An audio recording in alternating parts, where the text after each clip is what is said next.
होगा, याद रहे कहीं भटकना नहीं। ओ, विशेषकर इस अनंतहीन पीड़ा के महासागर के निकट। ये बहुत ही गहरा है। ये तो एक गंदा सा तालाब है, इसे पीड़ा का महासागर क्यों कहना? उस महासागर से योद्धा योगियों की शत्रुता है। अपने चरम पर भी उसे पार करते हुए मुझे कठिनाई हुई। आचार्य जी दुर्बल है, फिर भी झूठ बहुत बोलते हैं, किंतु अब मैं इनकी शरण में हूँ तो मुझे झुकना ही होगा। मैं यहाँ तपस्या करूँगी और मजबूरन इन्हें आचार्य कहूँगी। मेरे चरम पर ये मेरे चरणों में होंगे, मेरी शक्ति से भयभीत होंगे, मेरी चमक से चकरा जाएंगे। सुनो, मेरी बात याद रहेगी ना? आचार्य को शिष्य का प्रणाम। उत्तम, छोड़ो छोड़ो, धैर्य रखो। इनसे क्या ही विवाद करना, जाने दो। शिष्य, इस कुटिया का निर्माण मैंने कुछ दिन पहले ही किया है। तुम अपनी माता के साथ वहीं पर रहोगी, उसी कुटिया में।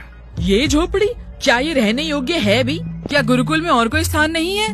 मुझे ऐसी जगह बिल्कुल नहीं रहना, समझे? मेरी कुटिया तो आकाश के महलों से भी बहुत उत्तम है। ये झोपड़ी पालतू कुत्ते की कुटिया से भी बदतर है।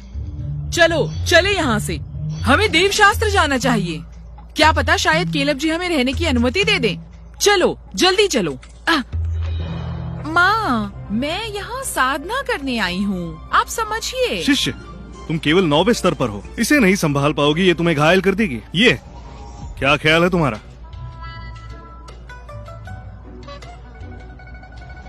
अरे नहीं, रुक जाओ। शिष्य, मैं तब से कह रहा हूँ ये तुम्हें घायल कर देगी, तुम्हें खुद को संभालना होगा। ये बहुत खतरनाक है। मुझे घायल कर सकती है? हाँ, ये तो बड़े मूर्ख हैं। यद्यपि मैं केवल 9वें स्तर पर हूँ, परंतु पूर्व जन्म में मैं सम्राट स्तर के कौशल पर थी। मैं मूल स्तर के योद्धा योगी को पराजित कर सकती हूँ, और ये मुझे अपमानित कर रहे हैं। ये तो केवल एक मुर्गी है, फीनिक्स नहीं।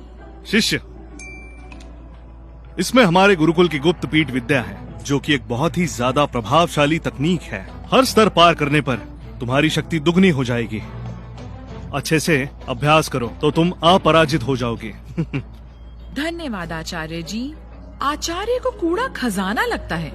इतना सामान्य दृष्टिकोण है इनका। जिस विद्या की बात कर रहे हैं वो 9वें स्तर पर रुक जाती है। शक्ति को दुगना करना व्यर्थ है। हाँ, इसलिए कोई इनका शिष्य नहीं बनता। इस दुर्बल स्थान पर दुर्बल तकनीक सीखने कोई अंधा व्यक्ति भी नहीं आएगा। तो तुम अभ्यास करती रहो, जब भोजन बन जाएगा तो बुला लूंगा। धन्यवाद आचार्य जी। हाँ, तेसा, देव शास्त्र गुरुकुल के बारे में विचार करो। ऐ महान दिशा सूचक, अब मैं समझ सकता हूँ। मेरी ऊर्जा शक्ति अब संस्कार के शिखर पर है। मूल धारणा स्थापना के लिए मुझे 5 प्राकृतिक विशेषों वाले शिष्य चाहिए। टेसालैंग के पास अग्नि शक्ति है, फिर अब मुझे केवल 4 शिष्य और चाहिए। शीघ्र ही इस दिव्य फिनिक्स को भूनता हूँ। मेरी शिष्य भाग्यशाली है, उसे पहले दिन फिनिक्स का मांस मिलेगा। आचार्य, मैं एक दिव्य पक्षी हूँ। मेरे शरीर का सर्वनाश करने पर भी मेरी आत्मा का विनाश नहीं होगा। रस्सी जल गई पर बल नहीं गया। मैं अमर हूँ। मैं तुम्हारे हृदय को भयभीत करूंगी, उसे चूर चूर कर दूंगी। शांत मृत पक्षी, मृत्यु के बाद भी इतनी बातें। तुम्हारा पंख दिव्यता का सार है। तुम्हारे पंख मेरे शिष्य को बल प्रदान करेंगे, और तुम्हारी हड्डियां बहुत ही शुभ और शुद्ध मानी जाती हैं। मूल स्थापना के लिए उत्तम सामग्री है, मेरे शिष्य की सहायता के लिए। अरे छोटी फिनिक्स, मेरे शिष्य की शक्ति बढ़ा दो, वो बहुत प्रसन्न हो जाएगी। अब तेल मसाले डाले जाए।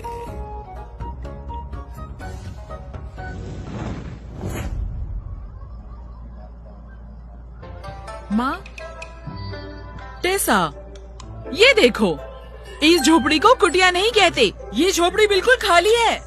क्या ये रहने योग्य है भी?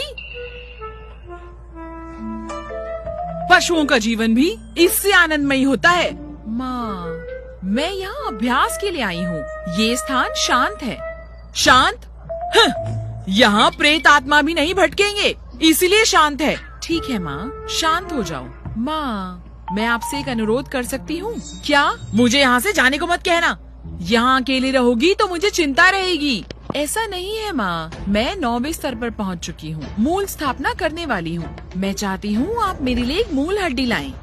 क्या मूल हड्डी? ये मूल हड्डी क्या होता है? मूल स्थापना के लिए मूल हड्डी सबसे उत्तम और प्रभावशाली सामग्री है।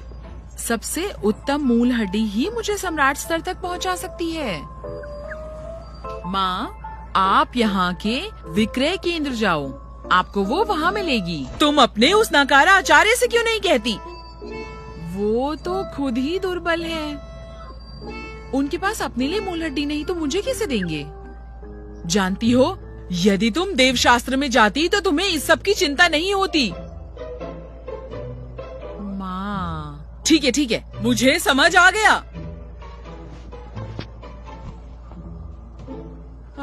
अब मिली शांति।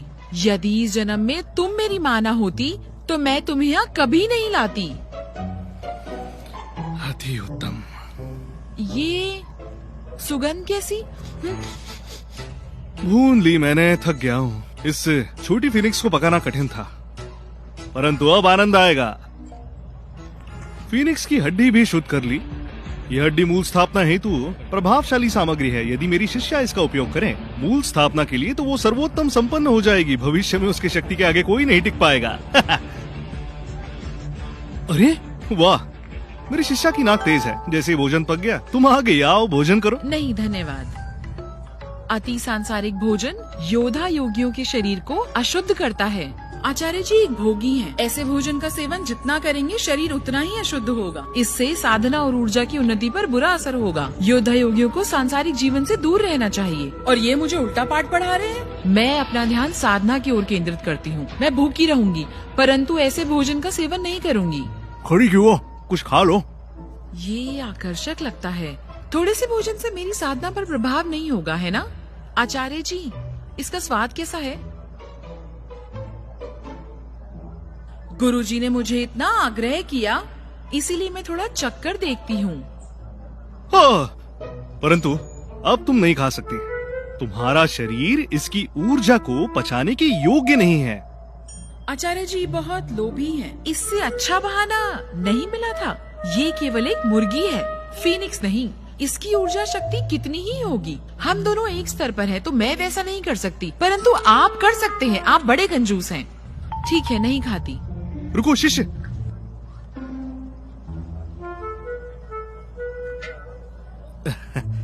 लो इस मुर्गी के तेल को ले जाओ। याद रहे, प्रतिदिन केवल थोड़ा सा ही खाना। लोभ मत करना, अन्यथा इसकी ऊर्जा से तुम्हें हानि होगी। अब जाओ।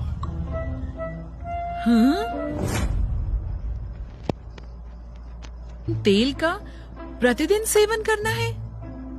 यदि भोजन नहीं देना था तो कह देते। इसीलिए पिछले 10 वर्षों में यहाँ केवल मैं ही आई हूँ। जैसे ही मैं मूल स्थापना संपन्न करूंगी, 10,000 मुर्गियाँ आपको भेंट करूंगी, ताकि आपको मेरी शक्ति का अनुभव हो। केवल एक बूंद तेल, कुत्ते भी इसे अस्वीकार करेंगे। देख लेना आप, कंजूस कहीं के।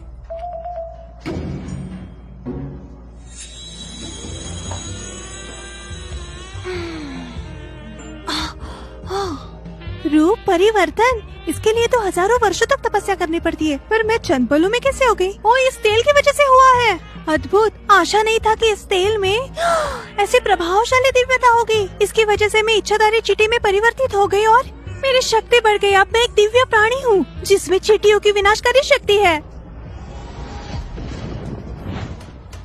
क्या है? वज्र प्रहार? ये तो परिवर्तन की परीक्षा है। मैं अभी परिवर्तित हुई हूँ। ये तो प्राण युद्ध है। क्या परिवर्तित होते ही मृत्यु का शिकार बन जाऊंगी? क्या ये मेरे जीवन का अंत है? ऐसा वज्र प्रहार क्यों हो रहा है? जाओ।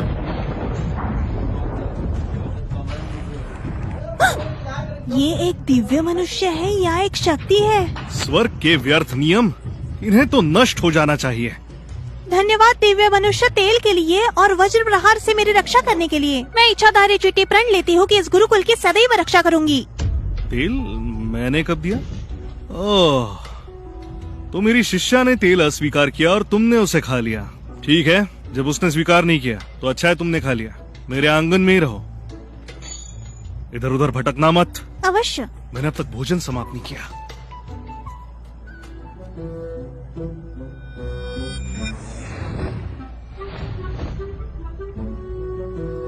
ये तो एक दिव्य लोक का अंश है। मैंने कभी नहीं सोचा था कि मुझ जैसे चींटी को ये अवसर प्राप्त होगा।